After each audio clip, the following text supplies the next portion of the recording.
Buksan po natin ang ating Biblia at basahin po natin sa libro po ng mga awit, chapter 145, verse 1 to 9. Ang kadakilaan ng Diyos ko at Hari aking ihahayag, di ko titigilan magpakailanman ang magpasalamat. Aking pupurihin pasalamatan siya araw-araw, di ako titigil ng pasasalamat magpakailanman. Dakila ka Yahweh at karapat-dapat na ikay purihin. Dakilaan mo'y tunay na mahirap naming unawain. Sa alinmang lahi ang iyong ginawa ay papupurihan.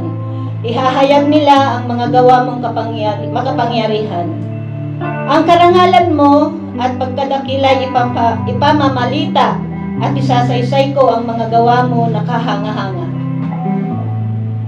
Ang mga gawa mong makapangyarihang ipamamalita sa lahat ng tao'y aking sasabihing ikaw ay dakila.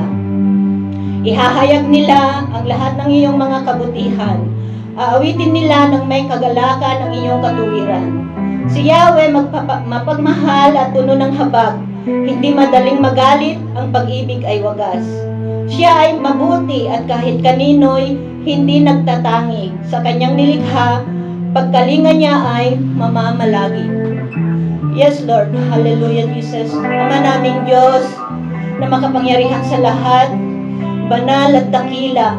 Ama, sa gabing ito, pinupuri ka namin, O Lord, sinasamba at pinapasalamatan, Ama, sa inyo pong kabutihan sa amin, Lord God.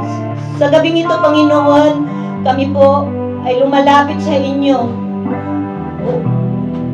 na nagpapakumbaba, Panginoon, sa inyo pong harapan, Lord. Humihingi ng kapatawaran ng aming mga nagawang kasalanan, Lord God. Lord, linisin niyo po ang aming mga puso, O God, sa gabing ito, upang kami po, O Diyos, ay maging karapat-dapat sa inyong harapan, Lord God.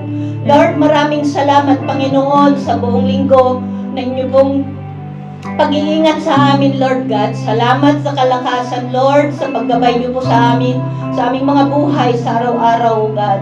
Salamat, Panginoon, sa mga trabaho na inyo pong ibinigay sa amin at salamat sa kanilang kalusugan na maayos, Lord God. Inyo pong patuloy na iniingatan ang aming mga trabaho, Lord God. Salamat, Panginoon, sa patuloy niyo pong paggabay sa amin at sa gabing ito, Panginoon. Ikaw, Ama, ang aming itataas, Panginoon, at patuloy, Ama, nasasambahin, pupurihin, Panginoon.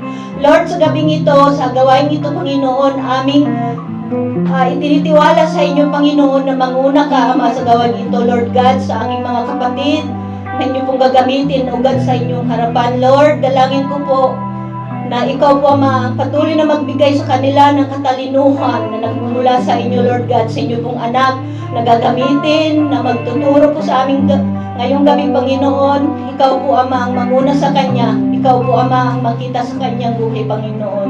Lord, sa aming mga kapatid, Panginoon, na papunta pa dito sa inyong pong bahay panambahan, Panginoon, dalangin po namin na ingatan niyo po sila, Panginoon, at naway sila po ay makarating po sila ng maayos, ligtas dito, Panginoon. Salamat, Panginoon, sa pag-iingat niyo rin po ang aming mga pamilya na nasa Pilipinas, Lord. Ano man po ang mga nangyayari doon po sa bansa naming Pilipinas, Lord, sa inyo po namin pinagkakatiwala ang kanilang kaligtasan, Ama. Salamat, Panginoon. Salamat sa inyong pagmamahal, Panginoon, at tunay, Lord God, na napakabuti nyo. Wala po kaming magagawa, Panginoon, kung hindi po kayo naririyan palagi sa aming mga buhay, Lord God. Salamat, Panginoon, at hindi nyo po kami pinapabayaan. Salamat sa inyong pong kabutihan, Lord God. Ikaw lamang, Ama, ang mapapurihan sa gabing ito at madakila, O God, ang aming banal at dakila. Sa inyo pong lahat ng papuri, pasasalamat. In Jesus' name, Amen.